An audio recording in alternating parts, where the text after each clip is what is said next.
એ લોકોએ એમના માતુશ્રીનું નામ ભદ્રાબેન છે, તો ગાયનું નામ પણ ભદ્રા રાખી અને એ લોકોએ આજે પુણ્યનું ભાથું બાંધ્યું છે. તો ખાસ તો મને આનંદની વાત એ છે કે વિરલભાઈ અને મિલનભાઈ બંનેએ નક્કી કરી અને ભામાતા ગણાતા એવા વિનોદભાઈના સ્મારકે તેઓએ આ દાન અનુદાન 12,000 રૂપિયાનું આપ્યું છે. તો તેમને આપણે નીમ અગિયારસના પવિત્ર દિવસે એને વંદન કરીએ. આજે ખરેખર નીમ અગિયારસ પણ છે, ચાતુર્માસનો પ્રારંભ પણ થાય છે અને ખાસ તો જૈન લોકોનો ચાતુર્માસનો પ્રારંભ એ પણ છે, દેવસોયોની એકાદશી પણ ગણાય છે. તો પુનઃ આપણે સૌને વંદન કરી અને આ કાર્ય માટે ખરેખર અમારા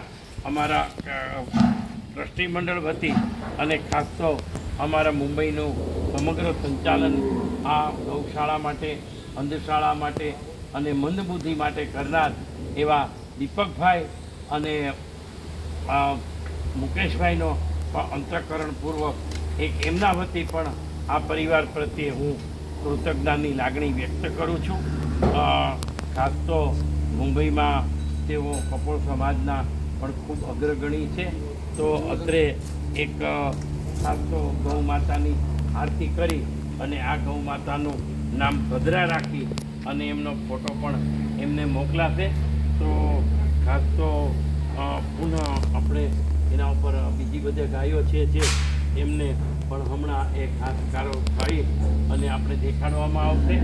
તો ખાસ મારી વિનંતી છે વિરલભાઈને, મિલનભાઈને કે અનુકૂળતાએ જ્યારે પણ અનુકૂળતા હોય તો અમરેલીની મુલાકાત પાંજરાપોળની લેવા મારી 2 હાથ જોડીને વિનંતી કરું છું. કારણ કે 1,000 જેટલા ગૌ માતાને સાચવવા એ અત્યારના યુગમાં ઘણું કઠિન છે. આપ સૌનો સાથ અને સહયોગ મળતો હોય છે એટલે આ કાર્ય અમારથી થઈ શકતું હોય છે. તો સરસ મજાનું આ ખાનદાન જે છે એ ગૌ માતાને અત્રે આપવામાં આવ્યું છે અને સાથે ગોળ પણ છે. તો એ ખાનદાન ખાઈ અને ગૌ માતા સંતોષ થશે. તો પુનઃ ગૌ માતાની આરતી કરી અને આપણે